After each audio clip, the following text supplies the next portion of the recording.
Hello students, आनी है maths की वर्कशीट नंबर 7 और आज की हमारी वर्कशीट का टॉपिक है पॉलिनोमियल्स। पॉलिनोमियल्स हमारा एनसीईआरटी का चैप्टर नंबर 2 है, यानी आज हम एक नया चैप्टर स्टार्ट करने वाले हैं पॉलिनोमियल्स, जिसमें आज हम पॉलिनोमियल की इंट्रोडक्शन समझेंगे, यानी समझेंगे कि क्या होते हैं पॉलिनोमियल। तो चलो स्टार्ट करते हैं आज की वर्कशीट। टू अंडरस्टैंड पॉलिनोमियल्स, आज की वर्कशीट में हमें कन्वर्सेशन यानी एक बातचीत दी गई है राजू और मीना के बीच में, जो हमें समझाएगी कि पॉलिनोमियल्स क्या होते हैं और कैसे हम अपनी डेली लाइफ में इसको समझ सकते हैं। तो चलो स्टार्ट करते हैं। Meena is asking Raju, if I have purchased 5 pencils for ₹15, can you tell me the cost of 1 pencil. Meena पूछ रही है कि अगर मैंने 5 पेंसिल्स 15 रुपये की खरीदी हैं तो क्या आप मुझे एक पेंसिल की प्राइस बता सकते हो, कॉस्ट बता सकते हो। तो Raju said yes, it may be 3 और 3.50 पैसे, यानी 3.5 रुपये हो सकती है। मीना बोलती है let us denote the cost of 1 pencil by the symbol x। ठीक है, उसने बोला चलो ठीक है, आपने जैसा भी बताया, लेकिन मैं आपको एक और तरीका बताती हूँ जिससे कि हम इसकी प्राइस को फाइंड कर पाएंगे। तो उसने बोला हम मान लेते हैं कि हमारी एक पेंसिल का जो कॉस्ट है वो x रुपीज़ है। Now what will be the cost of 5 pencils. Obviously अगर एक पेंसिल की कॉस्ट x रुपीज़ है तो 5 पेंसिल्स की कितनी होगी। Simple, 5 into x.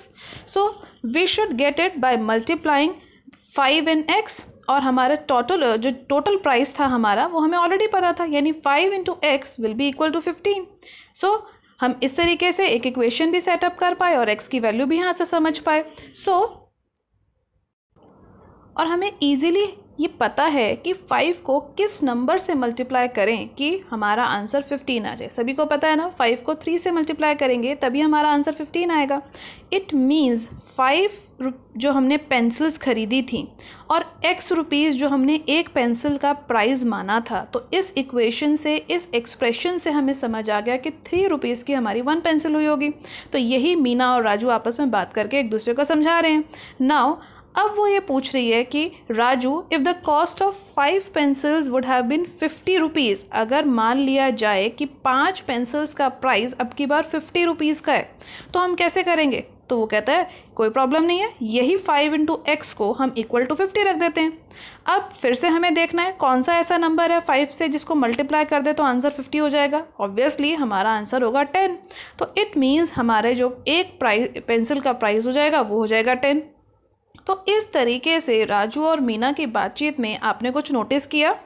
आपने देखा कि ये जो x नंबर है ना, जिसको हमने x लेट किया था प्राइस को, ये बार बार अपनी वैल्यू को चेंज कर सकता है। कभी ये वैल्यू 3 हो सकती है जब हमने 3 रुपीज़ की पेंसिल खरीदी थी, कभी ये वैल्यू 10 हो सकती है क्योंकि प्राइस बढ़ता या कम होता रहता है। तो ये जो चेंजिंग वैल्यू है, the value of x changes with the situation. So these are the symbols also like x, y और z।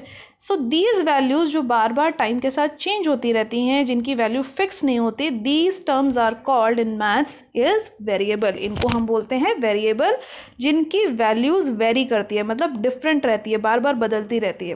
But at the same time there are some numbers जिनकी वैल्यू फिक्स होती है। जैसे कि अगर आपको बोल दिया जाए आई परचेस्ड 5 पेंसिल्स, तो 5 का मतलब तो 5 ही है ना एक कम ना एक ज़्यादा।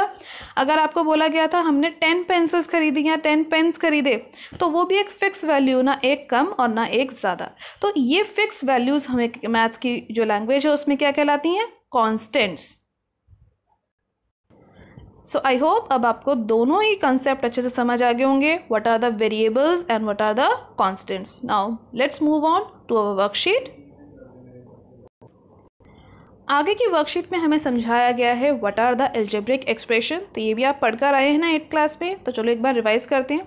Algebraic expressions are formed by combining the constants. अब आपको पता है कॉन्स्टेंट्स क्या होते हैं, एंड वेरिएबल्स। जब कांस्टेंट और वेरिएबल्स दोनों साथ में कंबाइंड वे में, कंबाइन कैसे करेंगे हम उसको, प्लस या माइनस के साइन से।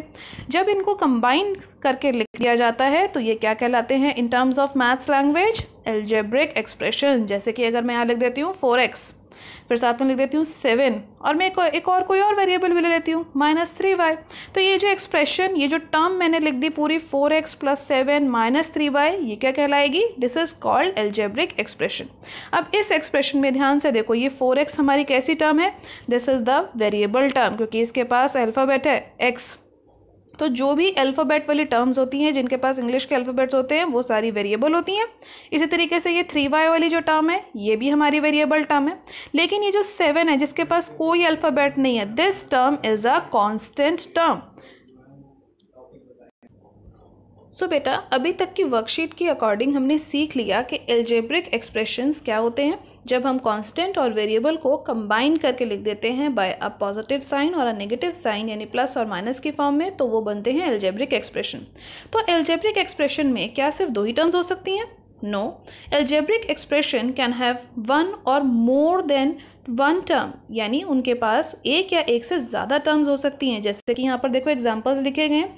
4x + 5 is formed by adding 4x and 5। Similarly, in the next example, 7xy - 5x is formed by adding, और we can say इनको ऐड ही तो किया गया है। जब आप देखेंगे तो अगर इसमें बीच में प्लस का साइन लगा दिया जाए और साथ में -5x को ऐसे लिख दिया जाए, तो ये ऐड ही तो हो रही है दोनों टर्म्स, 7xy एंड -5x। तो हमारा अलजेब्रिक एक्सप्रेशन बनता है। बट आज की वर्कशीट में मेन टॉपिक जो हमने सीखना है, that is polynomial.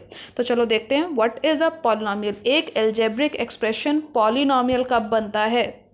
This is very important discussion, क्योंकि जब हम पॉलिनोमियल को समझ पाएंगे तभी हम आगे का चैप्टर भी कर पाएंगे। तो चलो देखो, N algebraic expression which is having 1 or more term having only whole number as the exponent of the variable is known as polynomial। तो अब इसका मतलब समझते हैं। जैसे हमने देखा था एग्जाम्पल में भी 4x + 7, this is a algebraic expression। Now this algebraic expression is also called a polynomial, यानी जिसमें एक या एक से ज़्यादा टर्म हो, उस algebraic expression को हम polynomial भी बोल सकते हैं। तो अब यहाँ पर ये बोला क्या गया, 1 and more terms तो हमें समझ आ गया। Now what is this? Only whole number as the exponent। इसका मतलब है जो भी वेरिएबल आपके polynomial में प्रेजेंट है, जैसे कि 4x + 7, इसमें हमारा वेरिएबल का मतलब जो कि अल्फ़ाबेट प्रेजेंट है, इंग्लिश का अल्फ़ाबेट, उस अल्फ़ाबेट की पावर को आपको देखना है। एक्सपोनेंट एंड पावर्स चैप्टर पढ़ा हुआ है ना आपने, लास्ट वर्कशीट में आपने समझा था what are exponents and powers के बारे में। तो उसी टॉपिक के अकॉर्डिंग या उसको याद रखते हुए आप ये याद कीजिए कि इस नंबर की, इस अल्फ़ाबेट की जो वेरिएबल है, इसकी जो पावर है वो होल नंबर में होनी चाहिए। What are the whole numbers? Whole number start होते हैं 0 की काउंटिंग से, 0, 1, 2, 3, 4 and so on.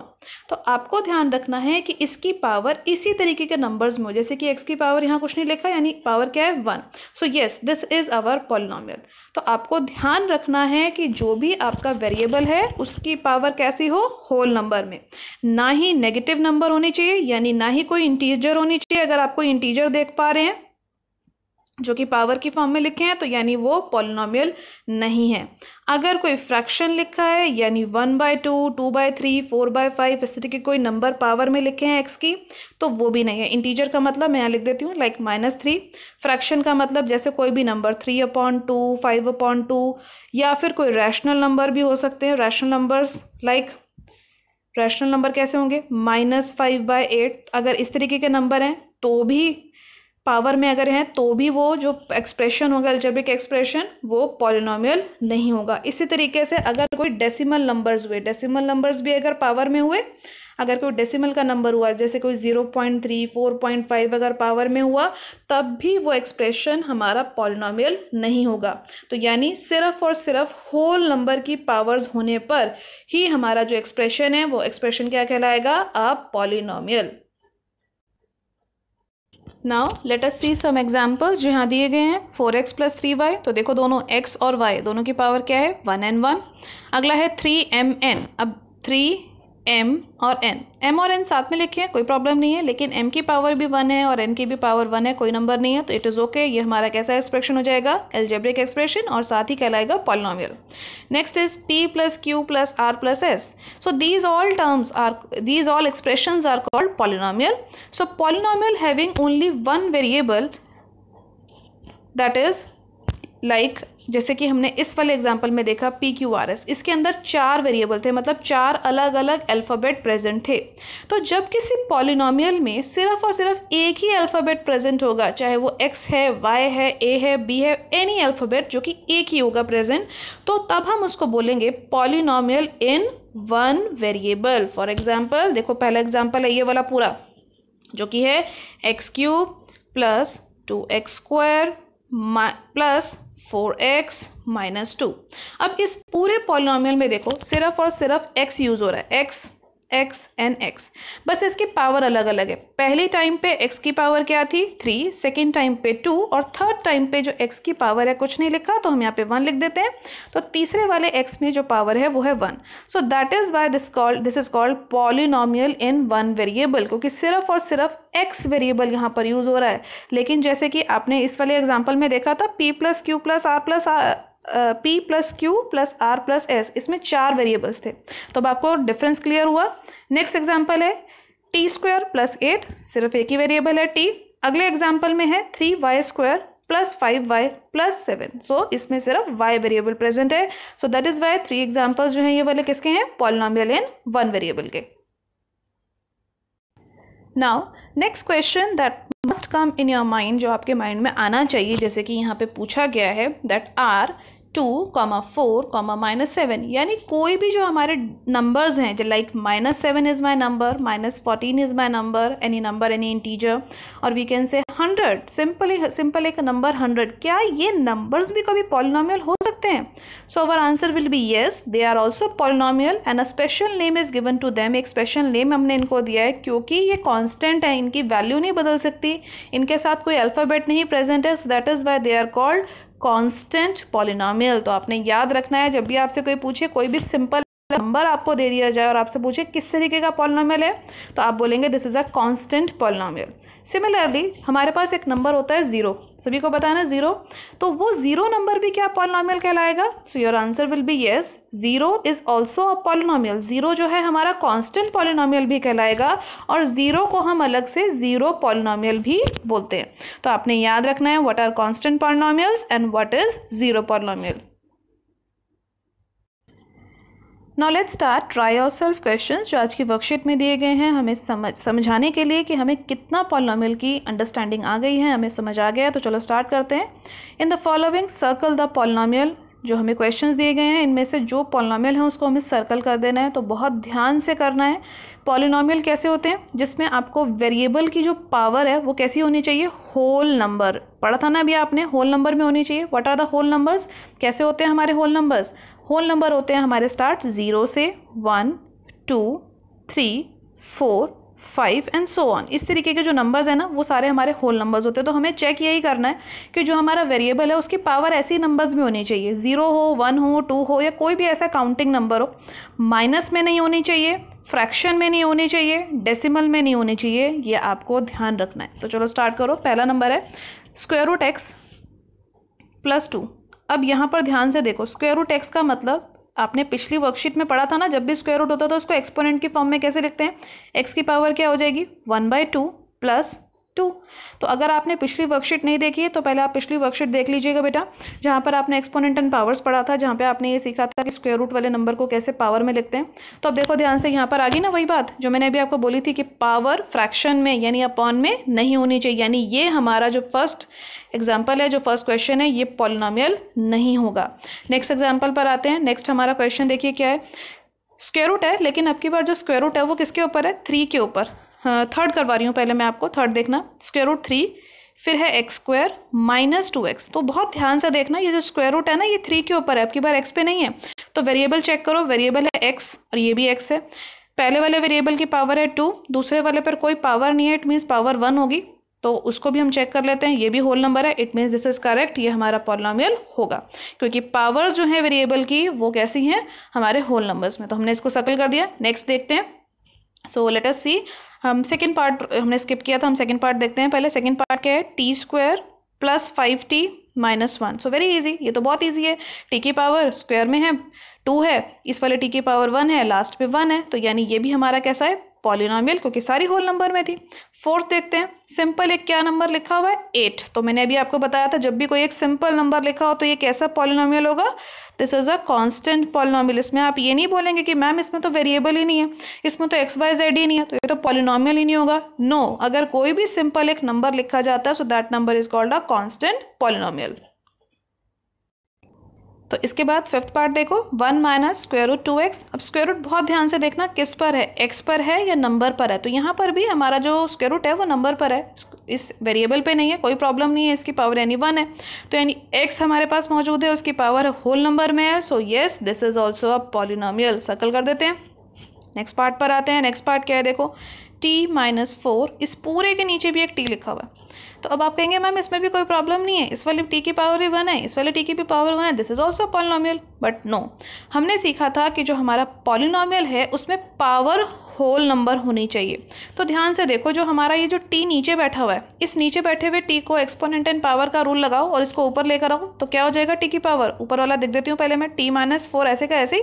Exponent and power वाली जो पिछली वीडियो थी जिसमें आपने सीखा था रूल्स, जब भी नीचे लिखा होता है नंबर उसको ऊपर लिखते हैं तो उसकी पावर भी क्या हो जाती है, नेगेटिव। तो t की पावर -1, तो जैसे ही ये -1 में पावर आ गई, इट मीन्स ये हमारा जो एक्सप्रेशन था ये हमारा पॉलिनोमियल नहीं रहा। So we will cross it, ये हमारा पॉलिनोमियल नहीं है क्योंकि पावर -1 आ गई। नेक्स्ट हमारा क्वेश्चन है जिसमें हमें 0 को बताना है, तो ऑफकोर्स पहले सर्कल कर देते हैं। तो हमने पढ़ा था 0 is what, a 0 polynomial. Next जो है, जो लास्ट है इस क्वेश्चन का पार्ट, y की पावर -1/2। तो ऑब्वियसली फ्रैक्शन में नहीं होनी चाहिए, आगे बढ़ने की जरूरत ही नहीं है, डायरेक्टली हम इसको कट कर देते हैं कि ये भी पॉलिनोमियल नहीं है। तो बहुत अच्छे से क्लियर हो गया आप सभी को कि व्हाट आर पॉलिनोमियल्स। अब जो हमारे नीचे टिक मार्क क्वेश्चन है उसको कर लेते हैं।